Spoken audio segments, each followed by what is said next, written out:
peace and blessings be upon everybody. Got a heavy topic I want to talk about today, inshallah. I hope and I pray that Allah allows my words to come out sincere, humble, understanding, clear. I thought about it and thought about it and thought about it all week. I think that it's a very touchy subject, a self-reflective subject. But before anything, I have to say a couple of things before I get into the topic of a different perspective or a different angle on understanding anger and how to control and utilize anger in a manner that's befitting His Majesty and not our own. Because anything that we try to do on our own without the help and guidance of a higher power or our higher power, it only ends up in ruin. That's just one thing. But I have to say this, alhamdulillah, wa salatu wasalam ala rasulillah, wa ala ahli ajma'in. Anybody saying, I pray that God, rains down or brings down blessing, opens the heart, opens the mind, opens the spirit, and opens the soul to be receptive of good information, and that we utilize it well and put it into our character, and we put it into our speech, and we put it into our homes and in our families, so that we can move forward and not stay stagnant or stuck or keep letting the past traumatizing darknesses destroy us. Subhanallah. And so anytime a believer you open up or you have a sit down, like especially when at night before you talk to your children before they go into sleep, and you especially in the mornings or places or times where you can have a quiet moment with a loved one, and you have a group session, or you're going to embark on a positive experience with someone you love, it's important that you open up your hands and you talk to God and you ask God to bless that situation in a manner befitting His Majesty. So that way, if you say something wrong or out of place or out of pocket, then it flows into understanding that that person who hears you may have a lisp, or they take it as serious as it's put out to be, inshallah, because I believe that this subject is a very serious one. So I ask God to bless this talk. I ask God to bless your ears and your hearts and your understanding, and minds as well. Ameen. And anytime you finish praying or you give a supplication, it's important to always say Ameen. It's saying that, God, I gave you the best I could with this situation, and I hope that you accept it. So that's what Ameen. When we hear Muslims say Ameen, it's also a supplication and a prayer too. It's like Amen, but Ameen, more of I handed it over to a power greater than myself. Ameen, Ameen. Subhanallah. So with this subject of anger, a different perspective on anger, I'm going to begin with, inshallah. Ya Allah, allow me. Oh, another thing, I seek refuge from al-Riyah. Riyah, say it with me. Al-Riyah.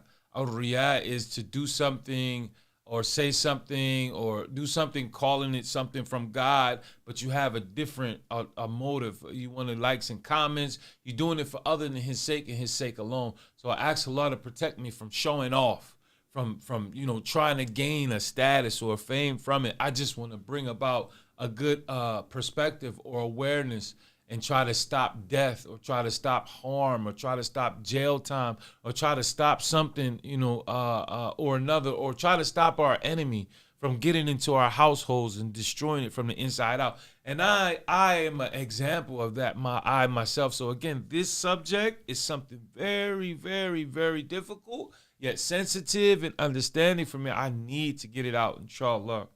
Because I myself, I have anger issues. I got a terrible, crazy temper.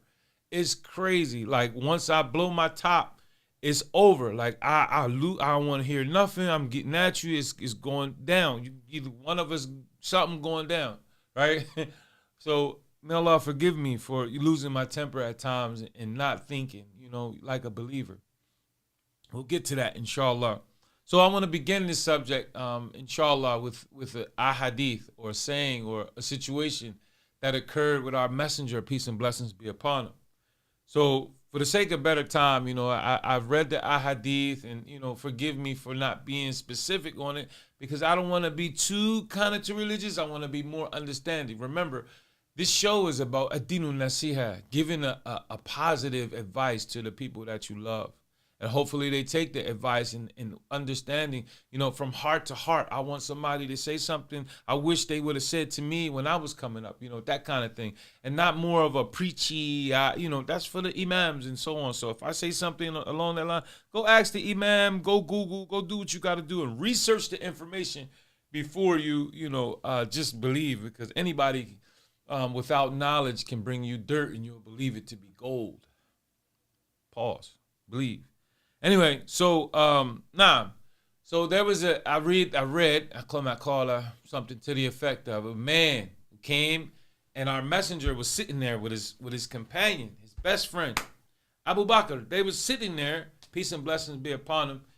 And a man came, I don't know why, Allahu Alam, I'm sure somebody knows about this hadith better than I do, but I'll give you the meat and potatoes because that's the type of brother I am. Give me the heart of it. Give me the book yourself. I'll read it myself, So Abu Bakr is sitting there, and a man came. Some say it was a woman, right? Some people say it was a woman, but I can't see Abu Bakr going at a woman like that in disrespect, especially not in front of our messenger, sallallahu alaihi wasallam. We all have our closets, we all have our issues, but I like the ahadith where it says the man came and he started insulting Abu Bakr. You this, you that, you pata.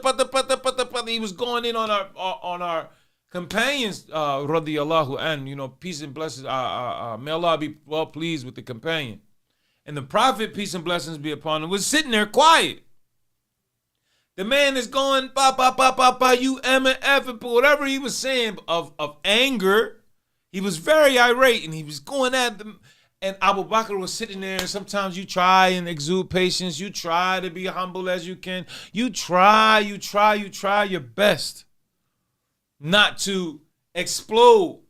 Yet this man, if you keep poking the bear gonna eventually do something, So Abu Bakr lost his patience. Peace, may Allah be well pleased with him. He lost his patience, and he was known as a scrawny man. Most scrawny, skinny men, they have very fire. They got something to prove. Like, they go all out because they skinny. That's why you see all these young brothers out here. They're quick to go get their gun because they don't want to fight. They can't fight. But they got something to prove. They got the biggest hearts in the world to do the stupidest things, and Allah knows best. Anyway, this companion of our messenger, he lost his cool with the man that was just kept going on and on. You to try to die it down. All right, you right, go ahead, you got it, But he lost his cool, and Abu Bakr was known, if anybody knows the story of our messenger, and the companions, how Islam came to be today is because of them and the things that they did and the lives that they taught us how to be men. They taught us how to be husbands. They taught us how to understand life through a higher power, how to walk the earth through that. Anyway, so he, radiyallahu anhu, he lost his cool. You talking, get in it. Like, I'll wipe the floor with you, bro.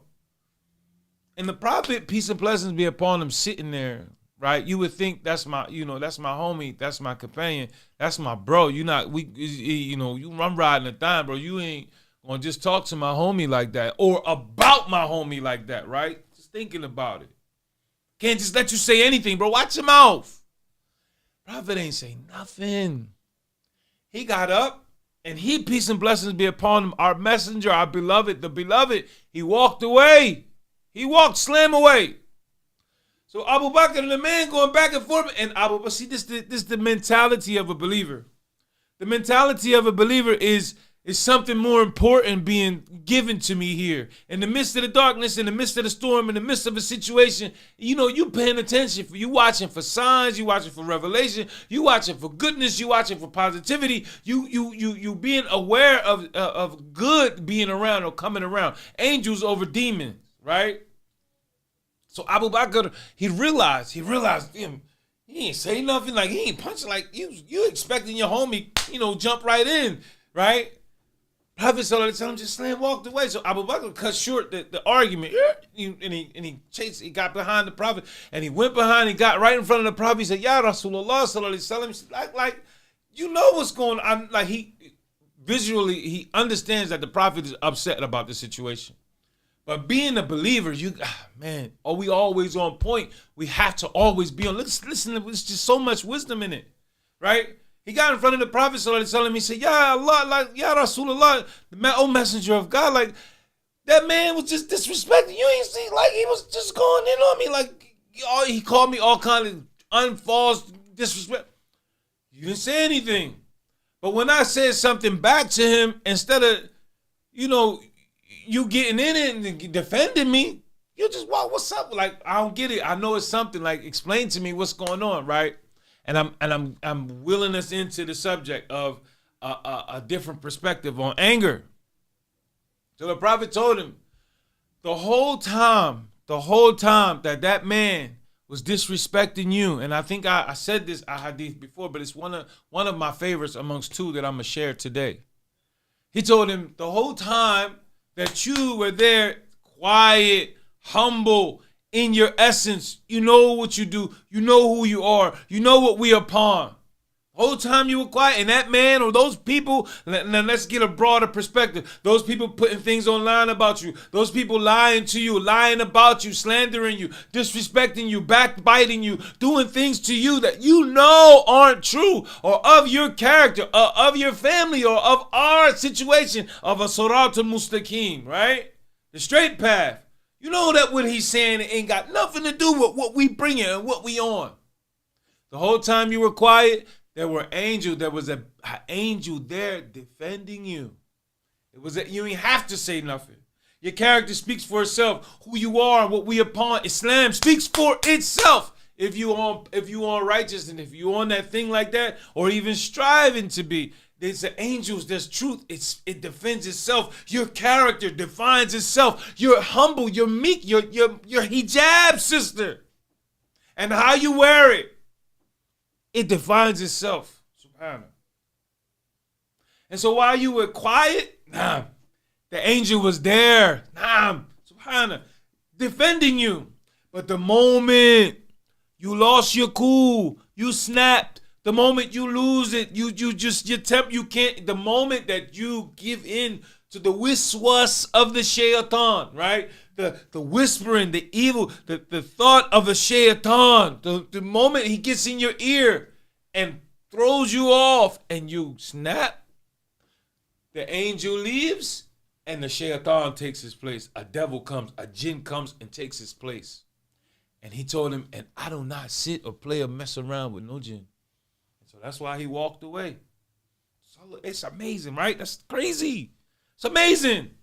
He said, and I don't sit with the shaitan. Abu Bakr, it's wisdom in that, and to the end of that hadith, but I want to bring to the point of anger and controlling one's anger. Understanding that anger, I get it. I'm telling you, me of all people, I get it. It's an emotion. It's something that's inside of us. It's inside of our DNA, and sometimes it's justified. Sometimes it's not. We don't know what we feel in that time. We just know that she cheated on me. We know that I feel unfair. They playing with my money, right? It's unfair. I get it. Right? Sometimes, but the believer is pearls. It's so many jewels and pearls in pausing, breathing, humbling yourself, looking at the situation from a holistic, is it worth going to jail over? Is she worth dying over? Is it true? Is it not true? It's worth, taking just a brief second. You don't have to always be quick to allow the devil to come to you with something so minuscule, to allow such a huge, you got people doing life in jail right now for things that were so small and could have been so avoided. You got people in their graves to this day, right now, people brokenhearted, shattered over situations that could have been avoided over anger. Control your anger. Understand what you're feeling. Take a time out. Pause. Think about what you're saying to the most beloved person in your life, your wife. Think about what you're saying to the greatest gift that can touch a human being. It's your mother. I don't care what she did. I don't care how she did it. It's still your mom. It's still your father. It's still your love when you compare somebody who, probably taught you how to walk, somebody who probably taught you how to, get your swag on. Be mindful of 5 seconds of anger can destroy a situation, a friendship that been 50, 60, 70 years long. Because of a moment of anger, it's destroyed and gone. Can't get it back. And all you living with, is regret. A'udhu billah. So I thought that this, subject of a different perspective on anger, right? Words have power. Words have power. Like, sometimes your pride, and we all should know that pride is the devil's sin. Pride is the devil's. That's how he ended up, being destined or chained or locked into the hellfire. Like he's the main one, the main ingredient of the hellfire. Being it of it is, subhanAllah, right? That pride thing, I'm better than he or she. I'm better than this and that. I'm better. I'm more prettier. I'm more thicker. I'm more, I have the, I should be the boss, right? I should be the boss. My name should be on the building, That pride and ego thing, it comes from jealousy of the shaitan. It comes from, him not understanding the wisdom of the higher power of why God, God in his infinite wisdom know why he puts people, places, and things in certain situations. It has a story to tell in it of itself. And for us to come with our small little puny minds to think that we know better than God one, and that I'm stronger, I'm braver, I'm prettier, I'm this and that, I can change that situation. Listen, you're only making a rival to God. And you ever see somebody shine so much, as much hate and jealousy and things and rocks that they throw at the person, they just shine because God is protecting this situation. They might not be fit for the situation. They might not be the prettiest person. They might not be the light-skinned person in the world. I don't know. But that God in his infinite wisdom, let that thing play itself out, as they say. It's going to play itself out. But you as a better person, as a human, you as a believer, and we all say that we believers, we should sit down and digest what we really feeling.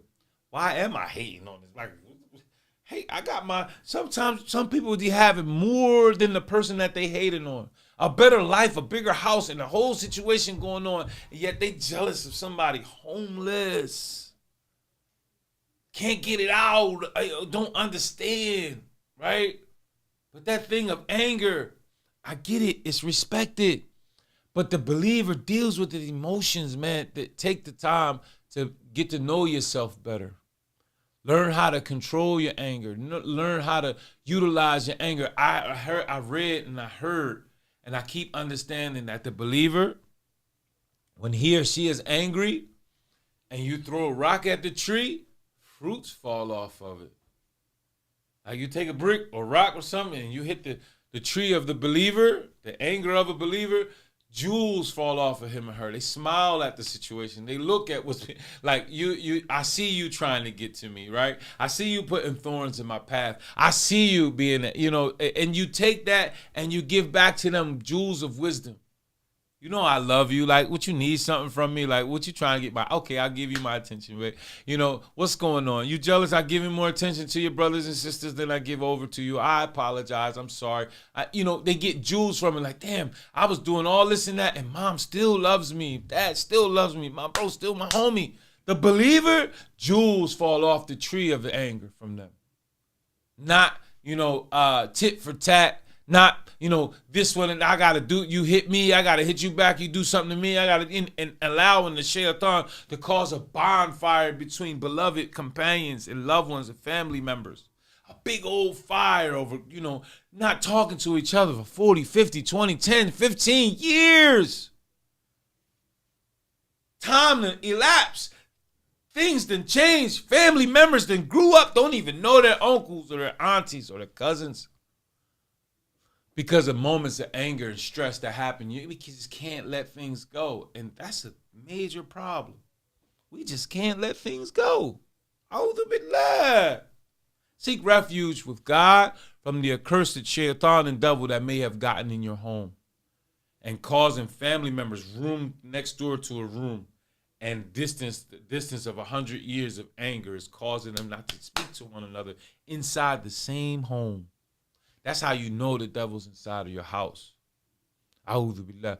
People act like the devil, a'udhu billah, right? That whole issue of talking about darkness is like that it's not real. It's no way that you can believe in God and not recognize and understand that there's an avowed enemy out here trying to cause us, human beings, to divide and hate and disrespect one another like that. And one of the major tools and issues and things that it uses is what? Anger. And us not being in control, being able to control our anger, my rage, my frustration. And Lord knows I have many reasons to be, irate. And you don't know my story and I don't know yours, but subhanAllah. But I choose faith. I choose light. I choose love, because for a second of anger right now, to give in to my anger, I'm going to lose. I'm going to regress. Who wants to keep on, going back down after you climb up so high and you get yourself together so much, and just soon as you see that person or that place or that thing or that time or that situation, it brings you right back down to that level of thinking. 1980, 1996, in 2026, mad about something that happened in 1990. Hate inside of the heart, rage. Seek refuge, bro. That's crazy. That's a mental illness. Let it go. Let it fly. Change. Subhana. So now, I thought that bringing the issue of anger and looking at it from a different perspective, like when you're that angry, and let's come with a few more things with it. When you're that angry or I'm that angry, it's told to us to go put water on your face. Make sense? Yes, because water extinguishes fire. Just go put some water on your face. Breathe for a second. Let it sink in. You can't believe that they had the audacity to steal your rent money. I don't know. But you just, put water on it. Put a thought to it.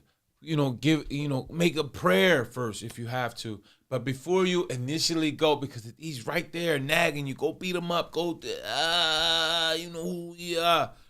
No.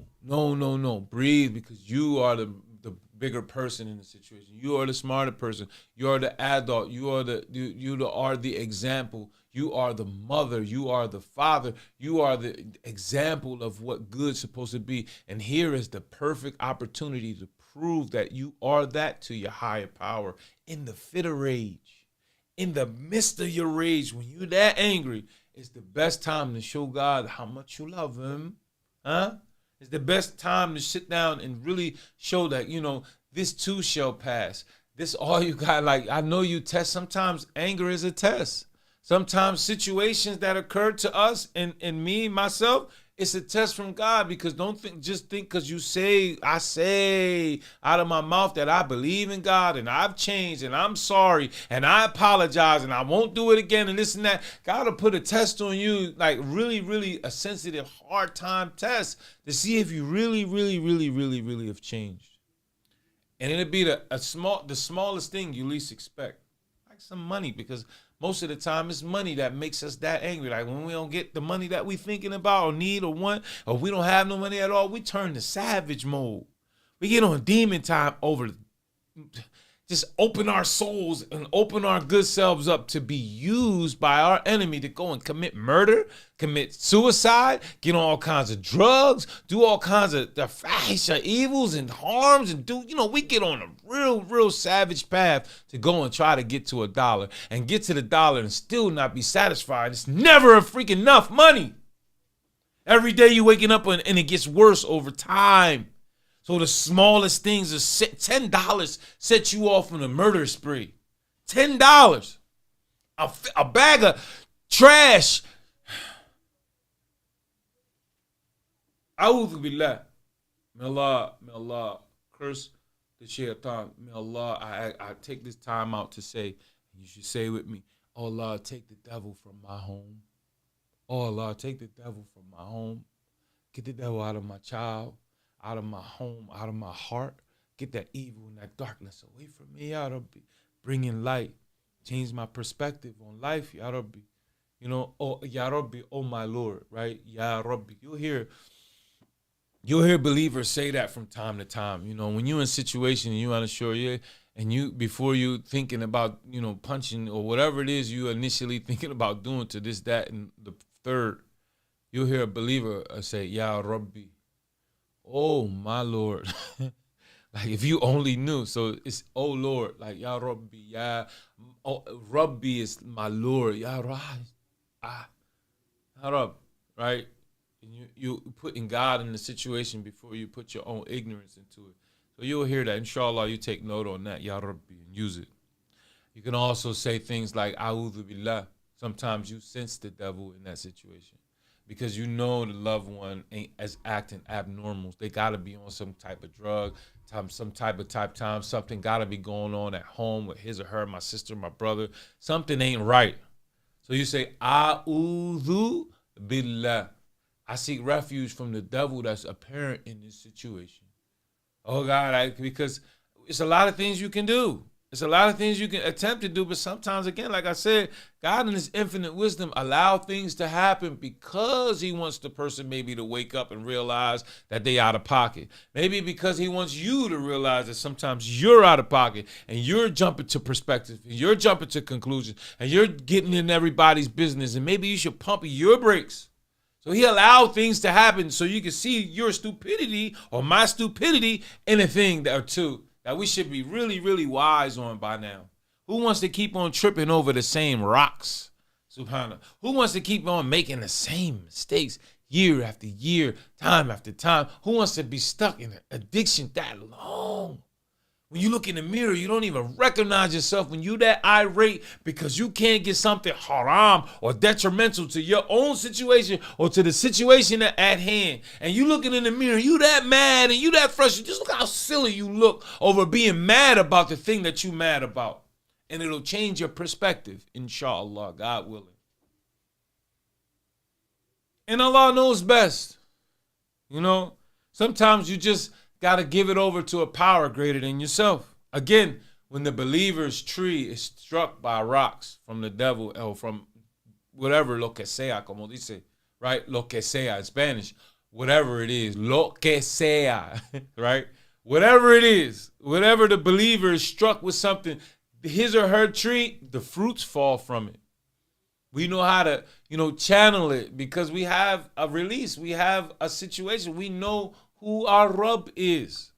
That's why it's detriment. It's important to have a close-knit relationship, which I don't mean that you got to wear Diddy suit shiny and go knocking on people's doors, but read and understand and ask Allah, show me who you are. Show me what you want. Bring that love on me. I need it to walk this path because, man, where I'm from, where I am, who I be around, the people I need you, Rabbi. Or, subhanallah. So now, I thought it was important to talk about anger. Think about what you're doing before you do it. Look at who you're talking to. Look at yourself in the mirror. Look at the subject. Why are you that mad at? What is it? Huh? Sometimes, again, God, he's amazing. They say he works in mysterious ways. Sometimes he wants you to wake up. Sometimes he doesn't allow a thing or takes a thing away or something or another like this. Mysterious, strange, out of the blue. You lose something, it's him knocking on your door loud and clear. But before you put that emotion of anger to it, try putting the emotion of understanding, the emotion of repenting, the emotion of love, the emotion of light. Like, what are you trying to, go and reflect before you react? Go and reflect, myself first included. Go and reflect before you react. And I guarantee you the outcome will be a whole lot much more better. Sometimes you go 20 years, right? Sometimes you go and you tell your stories for the old heads, right? You go and you sit down and you tell some of your stories from your past and things, close encounters, and you say, man, had I did such and such, right? had I not said or done both, bro, like I'll be in jail right now, or I'll be dead right now, or if I'd have got in that car that day, or I'm glad I didn't take that drink from that dude because I hope that dude was such and such and such and such. Like I see the moms telling their young daughters or their young nieces or their young cousins, how to control themselves, how to watch themselves. Like, don't get mad so fast, and because a lot of the anger, a lot of the channels or people that the devil use are female. Look, I'm not saying that as a disrespect. I'm saying that as the truth, because the serpent went to her because he knew that through her she can get to him. That's the truth of the situation. And it's the truth of the situation. So if you feel that your enemy is coming to you, don't like her, this and that jealousy, that emotion of jealousy that y'all feel so strongly, that's your enemy, especially if it's a negative. It's like you don't like yourself, and so you want to look like somebody else and be jealous because you can't be somebody else or have something that somebody else has had. That's the devil. Be beautiful in your essence. Be beautiful in who you are. Love yourself, sister. Please. Don't change yourself to be something that you're not, because it's only going to further frustrate you. The more you try to be something that you're not, or that's not of your purpose in life or on your path, the angrier it's going to make you. The more jealous and spiteful and envious it's going to make you. Subhanallah. That's just an advice, because he comes to the female faster than he comes to the male. Because we're supposed to be naturally strong, and some of us are already strong, but our weakness is the love that we have for you guys. And so when you guys go off and be used by the enemy to go and do an XYZ, and you all know you're twisting your fruit, know that is the enemy using you to come and distract your king at home. Subhanallah. It's just my advice, and Allah knows best. Watch what you do. Watch what you say. Be a team. Be one with one another. We're going through this thick and thin. That's what them vows are made up for. Subhanallah. But sometimes the past is the past. Once it's over, once it's done, you kick up your dust. You got to accept that. Don't go and fight. Don't go back into something that God took away from you or something that happened and go trying to, dig up the dead, per se. I'm just saying. Because you can't, no matter what you do, some things are meant to be the way they are. Some people just ain't never going to grow up. Some people never going to change. Some people always going to remain the same. And you put in your naivety and your soft behind ass heart and your situation, you're putting yourself in your neck out there to be chopped off. Guess what them people going to keep doing? Using you, chopping your head off, abusing you, and disrespecting you. If and until you stand up and you utilize your anger well. I'm angry that I keep putting myself in this situation.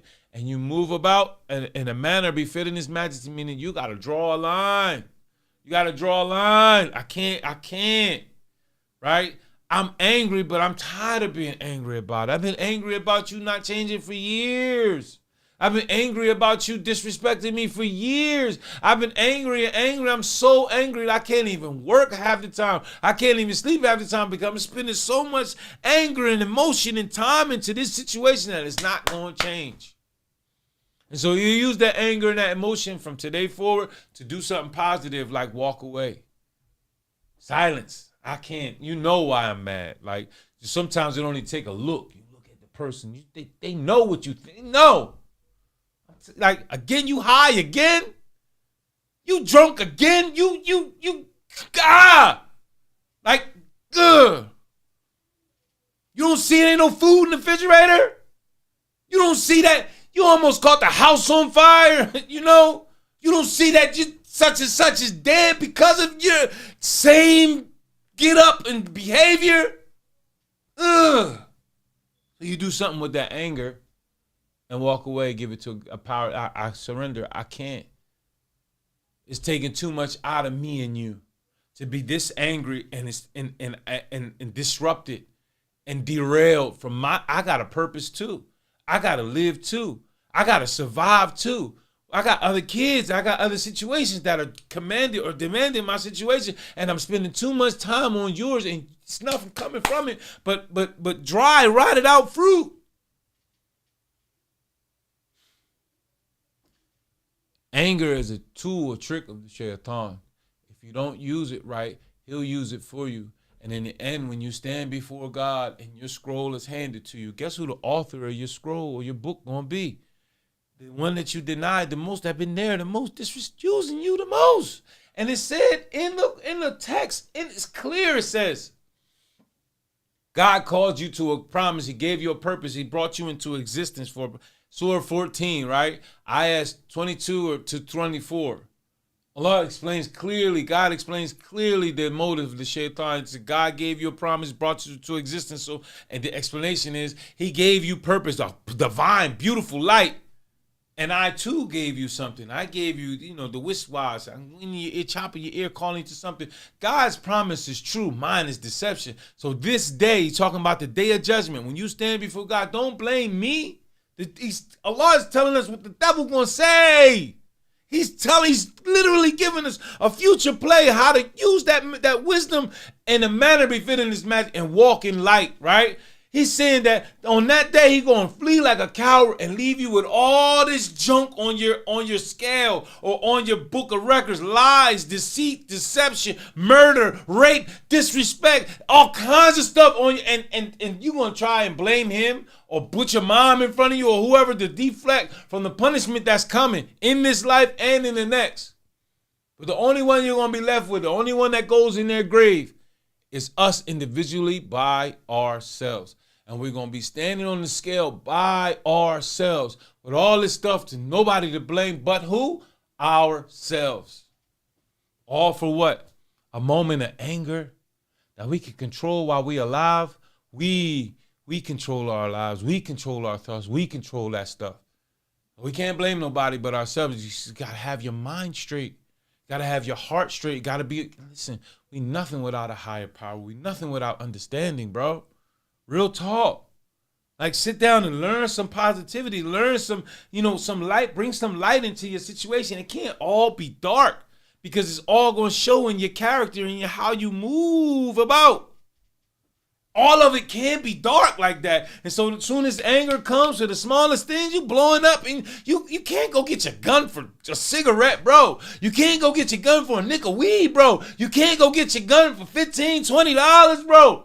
You can't just carry your gun around first thing in the morning. You walk around looking for somebody to kill over dumb stuff, somebody to rob. And you want me to go with you.